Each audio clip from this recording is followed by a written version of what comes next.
Well done, Mother. You just had to pick up Von Burchard's trail on your own, didn't you? You ditched me in Paris with no explanation, and off you go to infiltrate one of the world-renowned receptions of this Lord Mortimer? And now he writes me to say that you've gone missing on his private island?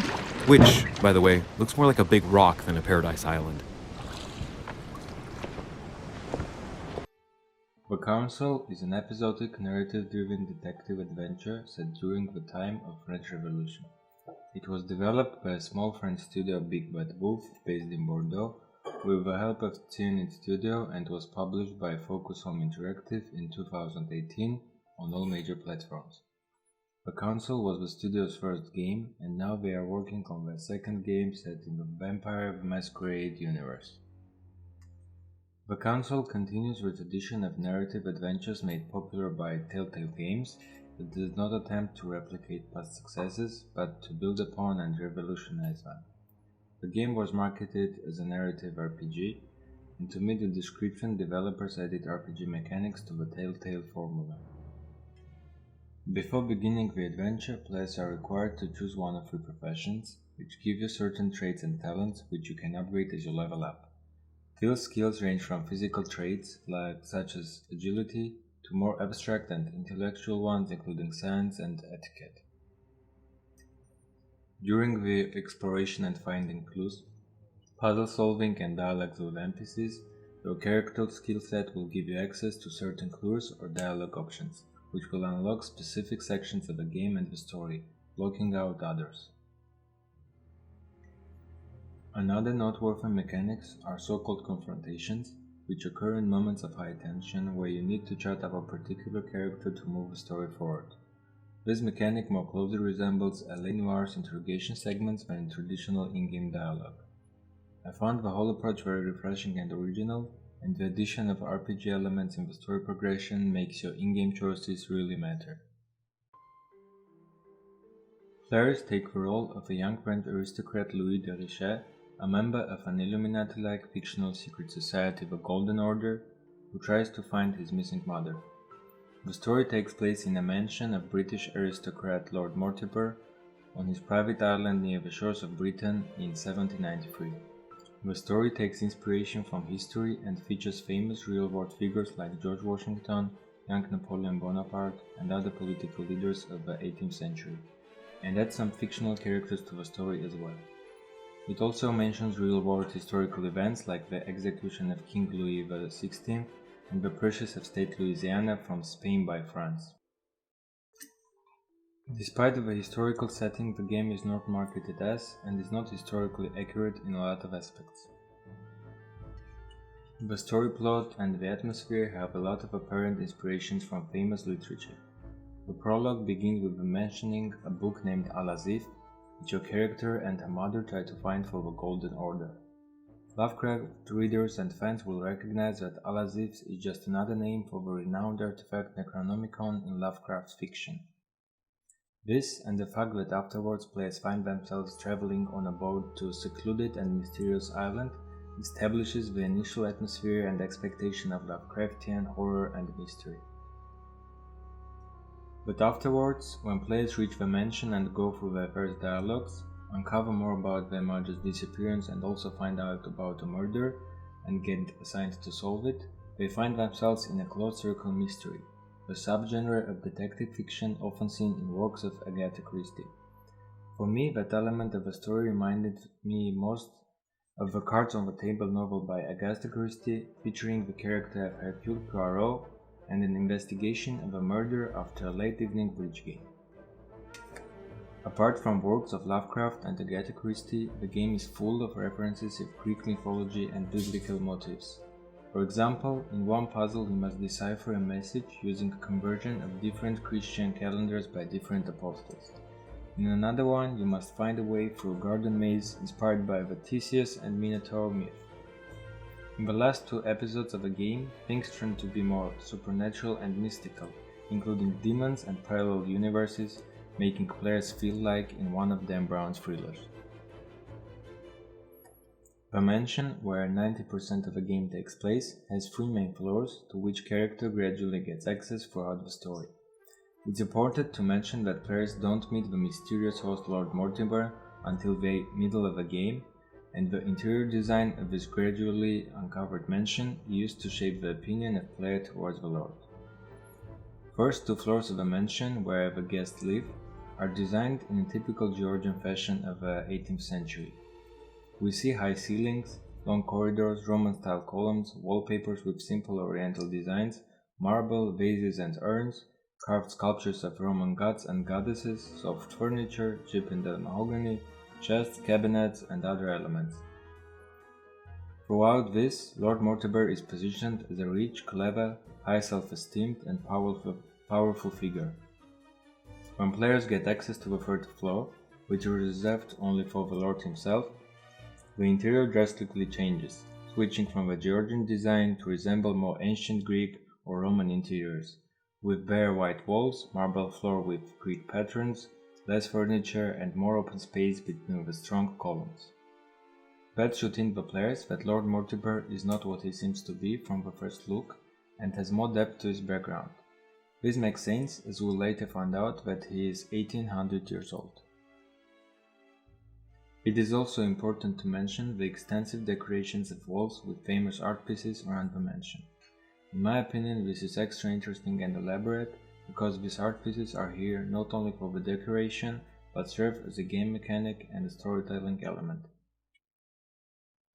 Your character Louis can approach any painting in the game and successfully identify it, maybe share a couple of thoughts about the art piece.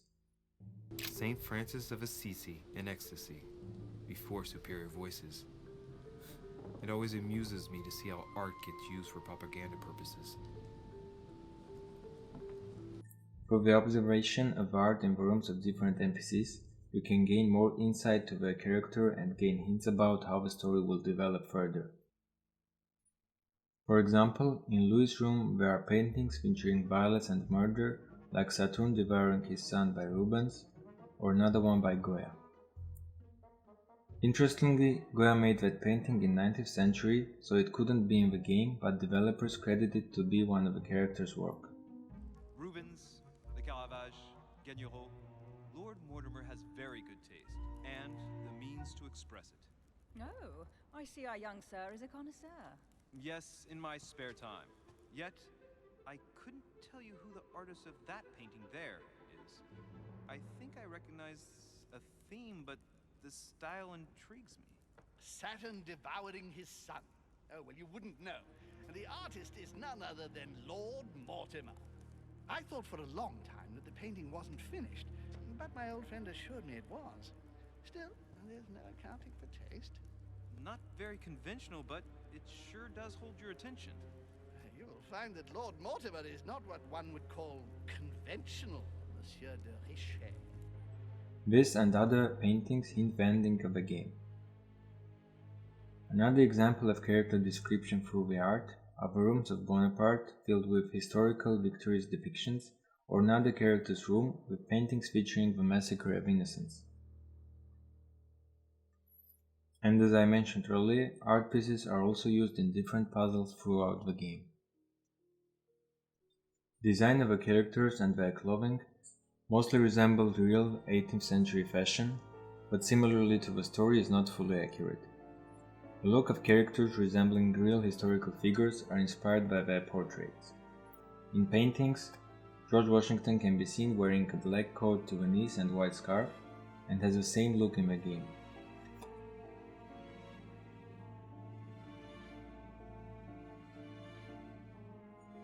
Napoleon Bonaparte also looks similar to this painting by Jacques-Louis David from 1812, with a blue and white military uniform.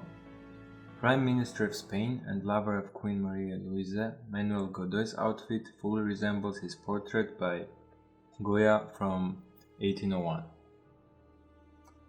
Things change with another real-life figure, Johann Christoph von Wollner, the Minister of Justice and head of the Office of Worship of Prussia.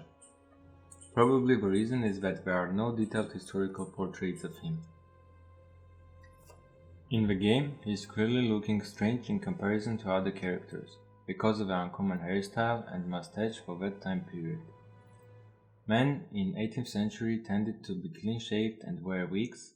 Having a beard was considered overly eccentric and a bad manner in the circle of aristocracy.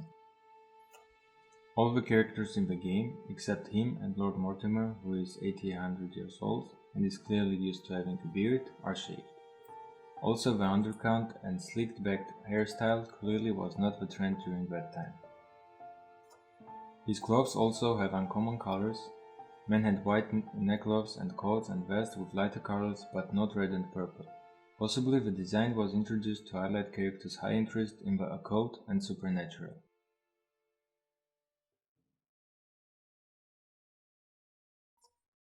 The character of Emily, the Duchess of Hillsborough, reminded me of this painting of Elizabeth Laura Dowager, Countess of Waldegrave by Joshua Reynolds from 1780, and Woman in Blue by Thomas Gainsborough from late 1780s.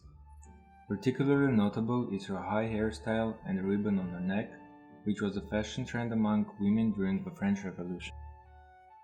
Often the ribbon or red tie on a British woman symbolized solidarity for the victims executed by guillotine on the orders of French Revolutionary Tribunal.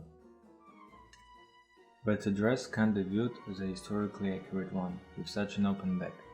Women used to have dresses with open shoulders, but not to that extreme. Another female character, Elizabeth Adams, positioned as the daughter of second President of the United States of America John Adams, though Mr. Adams never had a daughter called Elizabeth, is accurately representing the USA Victorian fashion with a dress with slightly puffed shoulders. But other than that, her character looks strange and outworldly. In the game, she is possessed by a demon and covered in tattoos, and has a slightly mad appearance to serve the purpose of the story. Sir Gregory Holm resembles a true British aristocrat of the time, with a wig, white face makeup, knee-length coat, knee breeches, long waistcoat, and a shirt with frills, and so is his personality. And finally, looking at the main character's wardrobe choice, we see a worn-out coat with not a typical dark green color and a little more modern tie, which was not present in the 18th century. Overall, the main character resembles more a 18th century version of a noir detective. To add on that, all the characters in the game speak English with their nation's cliché accent, like Cardinal from Rome or Bonaparte from France, aristocrats from Britain and USA. But Louis is not speaking with a French accent, but with more of an American one. Some critics and players blame the game for that and explain it with the limited resources of the studio. But I think a French studio wouldn't have a problem finding a voice actor with needed, especially French accent, as they did with all the other characters. My opinion is that the choice of a more common accent was made to appeal to a broad audience of players to make it easy to relate to the character.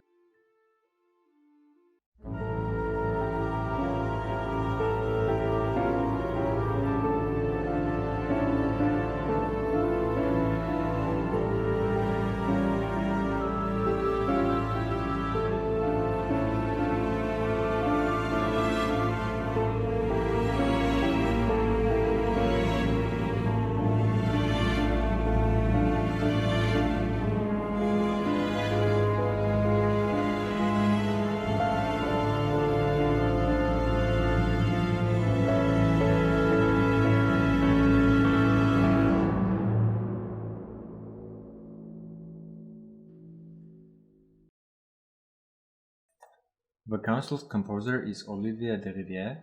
He is a renowned game soundtrack composer and worked on titles like A Plague Tale Innocence, Gridfoil, Vampire, Assassin's Creed, Alone in the Dark, and others. I found it odd that I couldn't find official releases of game soundtracks, but only extracted pieces by some players from the game files. As mentioned by them, some in-game algorithms choose and merge with each other 10 to 30 second long audio clips to form the music based on the location you are in and your actions. I couldn't find any direct references to other works in terms of music, but subjectively it felt like inspired by violin sonatas by Debussy and some British detective TV show soundtracks. In conclusion, although I spoiled a lot of the story, I would recommend playing the game for its unique entourage and design decisions.